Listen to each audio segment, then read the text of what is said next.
Colorado is home to dozens of gun laws and yet has a higher number of gun-related suicides. Why some of the laws won't impact the stats as much as you think. It's not the kind of photo where you say cheese first. Tina Peters turns herself in and smiles wide for the camera. I wanted to know what she was thinking about at this moment. She texted me her answer. You're going to vote on magic mushrooms in November without seeing the words magic mushrooms on the ballot. How do you conserve water when so many need it? Colorado and nearby states need to come up with an answer by next month. We're helping our neighbors with access to healthy food at no cost. An update on our Word of Thanks micro-giving campaign. And with all the elephants in the room, the Republican gubernatorial ticket does not address the elephant in the room. So we'll do it next. A far-right gun rights group has won its first challenge to block Superior's new gun laws. The lawsuit from Rocky Mountain gun owners claimed the town's new ban on assault weapons and large-capacity magazines was unconstitutional. A judge granted that temporary restraining order, which blocks those bans from taking effect. The lawsuit says the stricter limits are unconstitutional based on a Supreme Court decision this summer. That ruling struck down a new gun law in New York that restricted carrying a concealed handgun outside the home.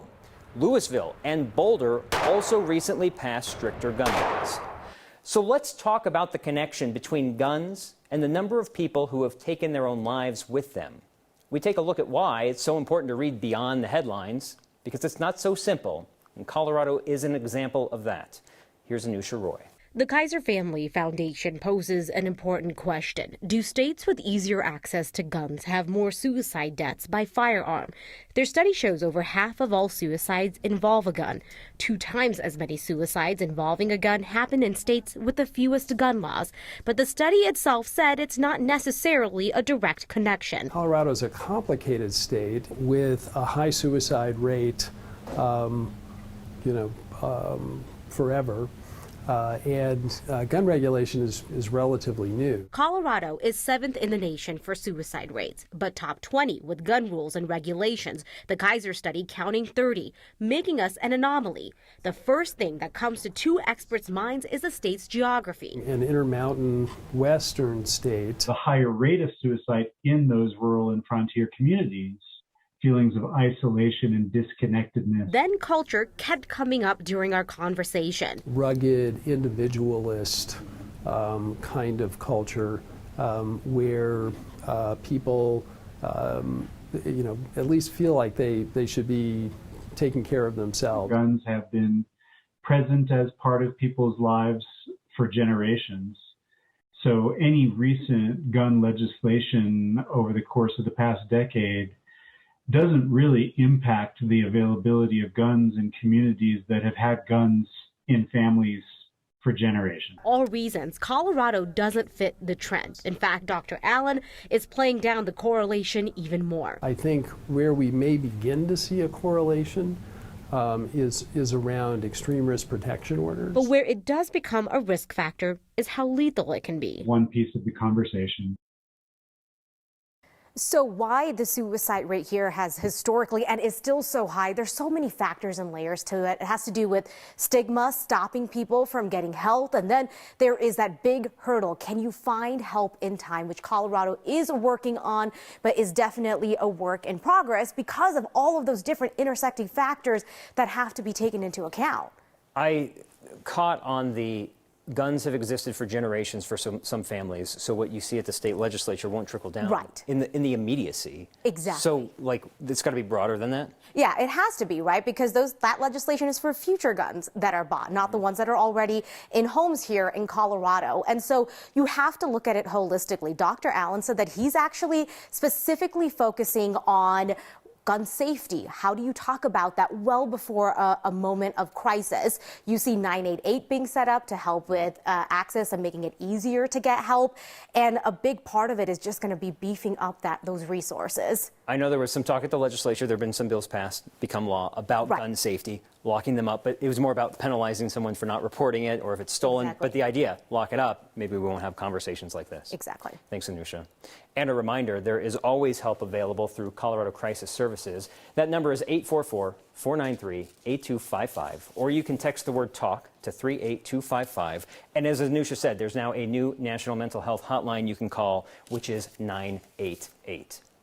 I went to an event today, the announcement of the running mate for Republican gubernatorial candidate Heidi Ganahl.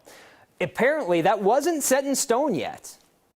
Candidate for governor Heidi Ganahl, I humbly accept your request to join the ticket. I would hope so, that was already known. They already printed the Heidi and Danny signs. Danny Moore is officially on the ticket with Ganahl as lieutenant governor. Her campaign would rather you know more about Moore's biography instead of his social media posts. These social media posts, denying the results of the 2020 election. Also posts using racist language when referring to COVID-19. No news reporter was allowed to ask either Ganahl or Moore any questions today. Instead, it was a photo op announcement for Ganahl and Moore to be together for the first time. This event was in Aurora and was scheduled for 2 days ago until the campaign realized Wednesday was the 10-year mark of the Aurora Theater shooting. A campaign statement apologized for the insensitive timing, and the event was moved to today. Denver Post reporter Alex Burness might also want an apology. As Danny Moore was working the crowd after the event, Burness introduced himself as a reporter with the Denver Post and was given an arm shove by a man who had been standing just to the side of the podium as Ganahl spoke. I checked, and the campaign spokeswoman told me that the person is not employed by the campaign. There is no longer an arrest warrant for Tina Peters. The election conspiracy theorist turned herself in last night, posed for a new booking photo, and bonded back out of jail. Here's the most recent booking photo of Peters, care of the Pitkin County Sheriff's Office in Aspen. Peters told me today she was in Carbondale, and that's why she turned herself into Pitkin County. She was wanted after sending an email to Mesa County's election director seeking a hand recount of the primary she lost last month. She's not supposed to contact the Mesa County Clerk's office as part of a protection order and the conditions of her bond in her election tampering case. It was her second arrest warrant in as many weeks. Last week, she traveled to Nevada without a judge's permission in violation of a court order from the election tampering case. The judge gave her a second chance and did not have her arrested. Now she's accused of violating her bond conditions again and was still allowed to bond out of jail instead of being held in custody. We asked 9 News legal analyst Whitney Traylor about privilege and if people in other cases would get this much leniency. These are egregious infractions. There's no question that they were violations. When she traveled, the judge said, well, I believe in second chances. So, yeah, is this a multitude of chances where in a criminal justice system others would not get those chances? Certainly, absolutely. By the way, I texted Peters today asking why she was smiling in both of her booking photos and what she's thinking about. She said, and in her return, she said she's smiling because she has a clear conscience and there's nothing that can change that. We now know Democrats in Washington, D.C. were behind the $4 million worth of ads in Colorado's Republican U.S. Senate primary. The meddling came from Democratic group Senate Majority PAC, which gave $4 million to a group called Democratic Colorado. Well, here's how they spent the money. $2.1 million on ads saying Joe O'Dea has previously given money to Democrats. $1.9 million on ads saying his opponent, Ron Hanks, was too conservative for Colorado. The attempt was to get Republican primary voters to support Hanks, thinking he would be an easier opponent for Democratic U.S. Senator Michael Bennet. It didn't work. A spokesman for the Senate Majority PAC told the Colorado Sun they wanted to weaken both campaigns. Well, if they get involved in the general election, they're going to have to come up with ads that somehow go from Joe O'Dea being too friendly with Democrats to Joe O'Dea being too conservative. And if they do that, we'll point out their hypocrisy. The Denver area's COVID situation is improving slightly, but we're still dealing with some very contagious strains of the virus that are driving another spike in cases. Denver, Jeffco, Adams, Dougco, Broomfield, and Weld counties have moved to the yellow or medium level of COVID transmission. Larimer, Boulder, and Summit are still considered high. Denver's Department of Public Health tells us the Omicron BA4 and BA5 variants make up 3 out of 4 cases in Colorado and 90% in the U.S. The symptoms are similar to previous variants of Omicron, but these versions are more contagious. Every week, you get the opportunity to do some good in this community. This week, we're helping hungry Coloradans. Kyle has an update on this week's Word of Thanks campaign. Thank you for your support this week of the Grow House. They're the nonprofit that hand delivers no-cost food baskets to families in Denver's Globeville, El Rio, Swansea neighborhoods. Delivers that food because they know these families are busy, often working multiple jobs, and they see food access as the way to open the gates to a healthier community. We're often talking about that neighborhood's challenges in terms of pollution and the I-70 expansion and disinvestment over generations. Well, Grow House is pouring back into that community, and they can do more of it this week thanks to the $20,000 that you have raised so far through Word of Thanks. Scan the QR code on your screen or text the word thanks to 303-871-1491 to join me and a bunch of Next viewers in lifting up the Grow House as they hire from within that community, they feed that community as neighbors take care of neighbors. More people are relying on water from the Colorado River Basin, yet there's less to go around, and a deadline is coming up. The scale is so large, it's unclear to me how they're going to come up with a plan by mid-August. And we end the week with your good news and the moments that make us grateful. That's next.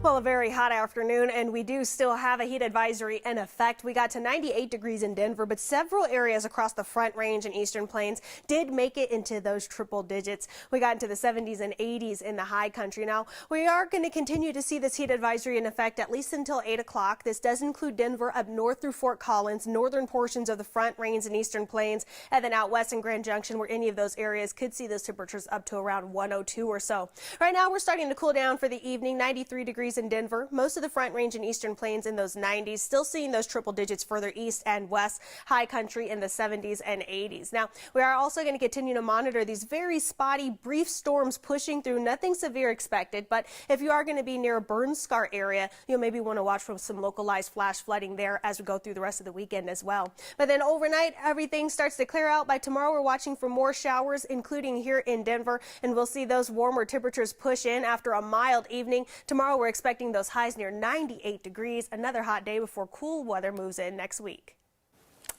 I need the cool weather. Every day, water becomes more critical to modern life in the American West. Last month, the commissioner of the Bureau of Reclamation called on the 7 states along the Colorado River Basin to drastically reduce water usage. Photojournalist Mike Grady tells us how the upper basin states, including Colorado, plan to do that. This is the lifeblood of the west of Colorado. This is the Colorado River. Doing more with less can be a big ask. As many folks know, the Colorado River is overused and it is out of balance, and we've known that for decades. John Berggren with Western Resource Advocates thinks the 7 states along the Colorado River could use a little nudge from the feds. The Bureau of Reclamation's announcement several weeks ago about the need for an additional 2 to 4 million acre feet of conservation is a huge deal, because it's actually saying, no, the system is actually so much in crisis, we need to make major efforts now to prevent catastrophe. The federal agency that manages water gave the basin states 60 days to figure out how to protect water levels at Lake Powell and Lake Mead. 2 to 4 million acre feet, that's a lot of water for the federal government to ask of the states to conserve. We recognize that this will have to be a collaborative effort. Amy Ostick with the Colorado Water Conservation Board worked with the upper basin states to form a plan they sent to the Bureau July 18th. We think it's best when the states identify solutions that work for us. The plan includes reallocating water from upper basin reservoirs to lower basin reservoirs and paying farmers to use less water. The bulk of water in Colorado is used in agriculture. The Bureau will assess the plans next month and decide whether to accept them or step in and take unilateral action. It recognizes that this river is fundamentally overallocated and we need to cut back. And that's a good thing for Colorado, because that helps ensure the long-term sustainability of this river system. It's a big ask, but John thinks it's one worth making. And it might be a shock to the system, but I think it's going to help Colorado overall be a part of the solution and help bring this river back into balance. For Next, I'm Mike Grady. The lower basin states have not submitted a formal plan to the Bureau of Reclamation. The deadline is the middle of next month. It's okay to blink, E. You won't miss us. 70 years ago was a different story. Next.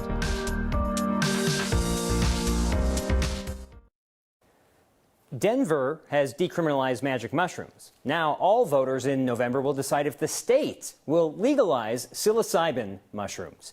You won't see magic mushrooms by name on your ballot. What you'll see is a long paragraph about access to natural medicine. This will be on the ballot because supporters collected and submitted more than 124,000 valid voter signatures to the Secretary of State's office. Advocates say magic mushrooms can help treat mental health issues like anxiety, depression, and addiction.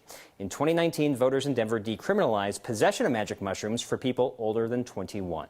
Our next question tonight comes from a few viewers. Megan and Pat and Stephen saw something floating in the sky around northern Colorado and Wyoming and wanted to know, what the heck is that floating in the sky? Megan, Pat, Stephen, what do you think it is? No, it's called a high-altitude balloon. It's registered to a company called Worldview based out of Tucson, Arizona. The company specializes in space tourism and remote sensing. Just like Balloon Boy, that balloon is not carrying anyone yet. Commercial flights to take people to the edge of the atmosphere don't launch until 2024. Worldview told us this particular balloon over Laramie, Wyoming is gathering data on system performances. Our Corey Reppenhagen got us this image, which is both how I draw sometimes and the balloon's flight path. Got something that makes you wonder what it is? Send us your next questions using the hashtag HeyNext or email us at next@9news.com. Today's random Colorado history is near and dear to our hearts because without it, we wouldn't be talking with you today. TV made its debut 70 years ago in Denver this week. On July 18th, 1952, Channel 2 secured government approval to broadcast as KFEL, what we now know as KWGN. My memories of Channel 2? Blinky the Clown, of course, with his plaid jacket, bowler hat, and white gloves. If anyone has other archives of the show, I'm pretty sure I was there on my 5th or 6th birthday, so we'll have to talk. History Colorado says Blinky became the longest-running TV clown and host of any children's television show in history. And yes, longer than Bozo. I believe it's because there have been multiple Bozos. One last piece of trivia for you. Channel 9, then called KBTV at the time, made its debut also in 1952. October 12th. It was a mix of ABC and CBS programming along with local news. We only broadcast at the time from 2:30 in the afternoon until 11:15 at night, which we now call the hours of a nightside reporter. Our call letters changed from KBTV to KUSA in 1984. As we do every Friday, we end the news with your good news.